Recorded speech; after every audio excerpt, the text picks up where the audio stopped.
नमस्कार, मैं राकेश चौधरी। इस वक्त हम मौजूद हैं सोहना विधानसभा क्षेत्र के सांचौली गांव में। यहां मेरे साथ कुछ लोग मौजूद हैं।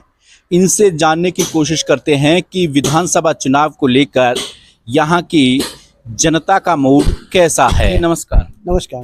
क्या कुछ माहौल रहेगा यहाँ इस क्षेत्र का? मिक्स रहेगा जी। हमारे यहाँ हमारे गांव की जो बात है वो तो मिक्स रहेगा। मिक्स रहेगा। हाँ, सब जगह जाएगा वोट। तो कितनी वोट है आपके गाँव में?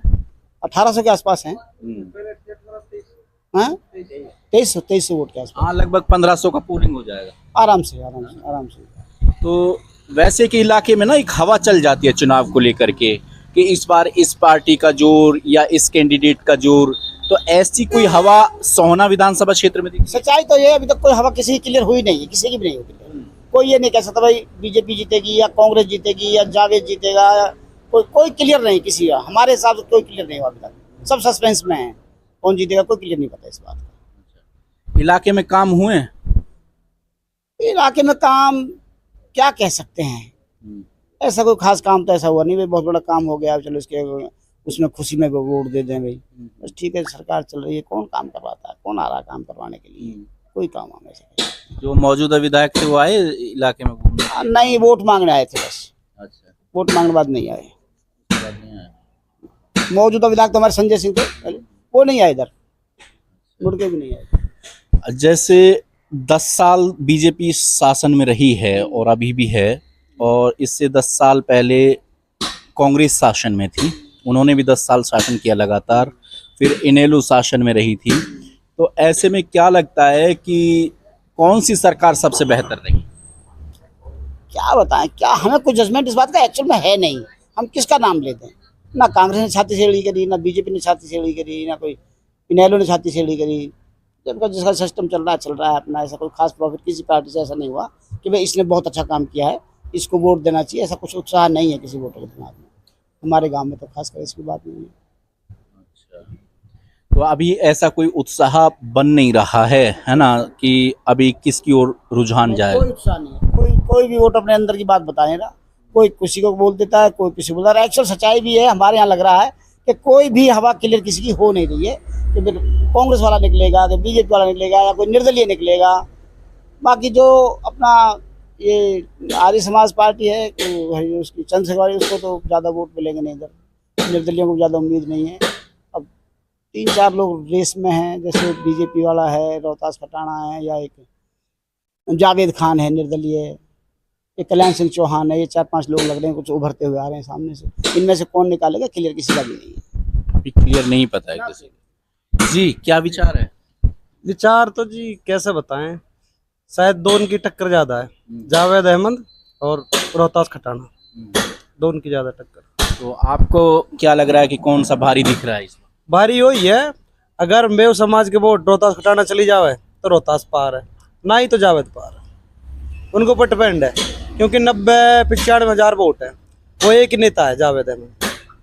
अगर मुस्लिम समुदाय के वोट रोहतास खटाना पावे कांग्रेस पार्टी के हिसाब से, तो कांग्रेस पार्टी को कैंडिडेट पार हो। यानी कि यहाँ जो दारोमदार है कांग्रेस कैंडिडेट रोहतास खटाना और जावेद जो निर्दलीय हैं, तो जो कांग्रेस कैंडिडेट रोहतास खटाना है वो मजबूत हैं, लेकिन उन्हें मुस्लिम वोट मिले तब क्योंकि इसमें ना कंडीशन है, जो 5 कैंडिडेटों को टिकट मिले हैं वो एक समाज से आए हैं, जो कि गुर्जर समाज से। तो गुर्जरों की वोट डिवाइड होगी। एक खड़े हैं अपने बंसल जी, जो बढ़िया वोट बंसल जी पे आ जाएंगी। कल्याण सिंह चौहान खड़े हैं, वो चौहानों की वोट को कवर कर लेंगे। फिर एससी समाज की वोट दे रखी है, एक तो मायावती का टिकट है। यहाँ जो लोग हैं, यानी कि जो मतदाता हैं इस विधानसभा क्षेत्र के, वो कैंडिडेट को और पार्टी को देख करके वोट करते हैं या जात को देख करके वोट? दरअसल क्या है कि इलेक्शन तो अब ना जात के ऊपर ज्यादा हुआ है, कि अधिकतर जात के हिसाब से वोट चला है। इसलिए जावेद और रोहतास खटाना की टक्कर है, कि वो वोट बट गई आपस में, कि 5 टिकट गुर्जर समाज के को मिल गए। वो तो आपस में डिवाइड कर लेंगे वोटर, जिसके जिसके हिसाब से छवि है।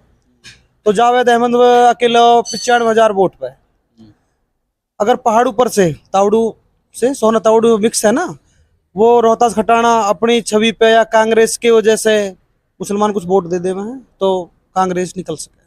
निकल सकते हैं। तो क्या लग रहा है कि मुस्लिम मतदाता हैं उन्होंने कांग्रेस की तरफ मन बनाया हुआ है या जावेद की तरफ? दोनों की तरफ, दोनों की तरफ। तो डिवाइड तो वहां भी हो रहा है ना फिर। दरअसल वहाँ ना करीबन अभी तो 20 से 25% डिवाइड है, उसमें भी जावेद की जीत है। अगर 20% वोट जाए जब भी जावेद की जीत है, 50-50 हो तब है। हाँ जी, आप बताइए। भाई मिलो जुलो ही रहेगो, है? मिलो जुलो रहेगो बस। हाँ। कोई सब जीत सके, खटाना भी जीत सके, तेजपाल तंवर भी जीत सके है। हाँ भाई, रुझान की बात है जी। रुझान किसका दिख रहा है? खटाना का ज्यादा दिख रहा फिलहाल। हटाना। खटाना मार सके बाजी, हैं? मार सकता बाजी खटाना। और जो ये बीजेपी की तरफ से तेजपाल तंवर को टिकट दिया है दोबारा से, इससे पहले विधायक संजय सिंह को टिकट दिया था, लेकिन 2014 में तेजपाल तंवर को दिया था, विधायक बने थे। अब संजय सिंह का टिकट काट करके फिर से इनको दिया है, तो कुछ भाई तेजपाल की भी टक्कर हो सके अगर 30 तारीख से बदले कोई इलेक्शन, 30 तारीख के बाद में तेजपाल भी मार सके बाजी। अरे खटाना तेजपाल की टक्कर रहेगी। अच्छा, और जावेद टक्कर? वही टक्कर करना होगी, जावेद की टक्कर करना। अब ये भाई साहब तो कह रहे थे कि 90,000 मुस्लिम वोट हैं वो एक तरफा चले या क्या कहने को। तो ऐसा संभव है क्या कि एक समाज पूरा के पूरा किसी को ना दे, सब मिली जुली वोट देंगे जी, कोई भी जीत सके।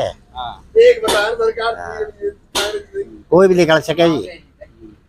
तो आपकी नजर में सबसे मजबूत कैंडिडेट कौन? या बगैर खटाना है मजबूत तो रोहतास खटाना। हाँ, खटाना भी तो 2-3 खड़े हैं ना रोहतास है बगैर खटाना। कांग्रेस के। हाँ हाँ भैया, चुनाव चिन्ह गिलास, इधर आइए।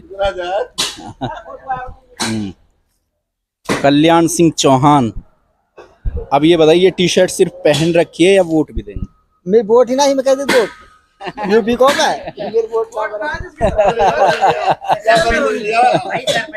हाँ, अरे मैं सबसे मिलूंगा, सबसे मिलूंगा। जी, आपका क्या कुछ विचार है? भाई हमारे यहाँ से ज्यादा कांग्रेसी का विचार है, ज्यादा 90%। 10% कोई बिरादरी की कोई लेवल बात आ गई तो जावेद भी देगी। 90% रोहतास खटाना से ही वोट दे रही कांग्रेस की वजह से। मतलब पार्टी के नाम पे वोट जा रहा है? वोट पार्टी के नाम से कांग्रेस हाँ, यहाँ जात पात के नाम पे कोई सिस्टम नहीं, पार्टी के नाम से जा रहे। पहले बीजेपी बनी थी, संजय अब तक भी कोई गांव में एक बार भी हाजिर नहीं थी। अब कांग्रेस के लेवल पे उन्हें नूह भेज दिया। हाँ, तब तो नूह चले गए। तो कुल मिलाकर रोहतास खटाना की चांस है। हाँ जी। तो अब जैसा ये बता रहे थे कि 90,000 वोट हैं, एक तरफा जाएं। तो जी सबकी अलग अलग इच्छा रहती है जी। एक तरफा वोट किसी की ना जलती, ना रोहतास जलती, ना किसी में को जलती, ना किसी हिंदू को जलती। ये तो मिक्स होता है काम जी। अभी कोई ऐसे कह सकते हम रोहतास जीत रहा है, जैसे हवा थोड़ी बन रही है भाई साहब से कांग्रेस बन रही है। रोहतास इस वक्त भारी कैंडिडेट दिखाई दे, भारी दिख रहा फिलहाल। और ये बीजेपी के जो तेजपाल तंवर, बीजेपी तो डाउन है जी, बिल्कुल जी। बीजेपी तो डाउन है, बीजेपी तो हमारे यहाँ से है ही नहीं जी। हाँ जी। अच्छा, इलाके में कोई काम वाम है? यहाँ कोई काम नहीं हुआ, कोई ना कोई हॉस्पिटल, ना कोई स्कूल, कोई नहीं है। क्या कह रहे हो आप? बड़े मेन मुद्दा है जी। हाँ, एक तो हॉस्पिटल की बड़ी समस्या है। अगर कोई बड़ी सी चोट आ गई ना, तुरंत दिल्ली के लिए, गुड़गांव के लिए रेफर करें। सोना की हॉस्पिटल देखोगे ना आप, इतनी जर्जर है कि उसमें 2 टांके ना लग सके जी, बहुत खराब है।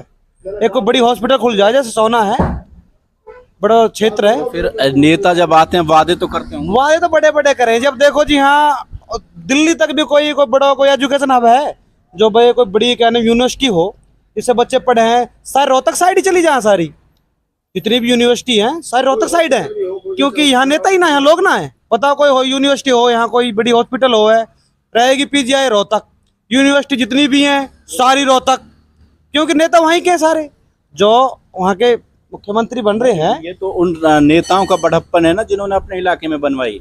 आपके नेता क्यों नहीं उठाते? दरअसल क्या है, आपके नेताओं में क्यों दम नहीं है कि वो अपने इस क्षेत्र में यूनिवर्सिटी इसका भी लाएं? रीजन है ना जी, हाँ। क्यों सीएम वहीं का बनता है, इधर से तो क्या नाम है बनता ही नहीं है, कोई कभी बना भी नहीं है। एमएलए बस एमएलए ही रह जाता है, तो सीएम वहां का रहेगा तो जाहिर सी बात है काम वहीं होंगे।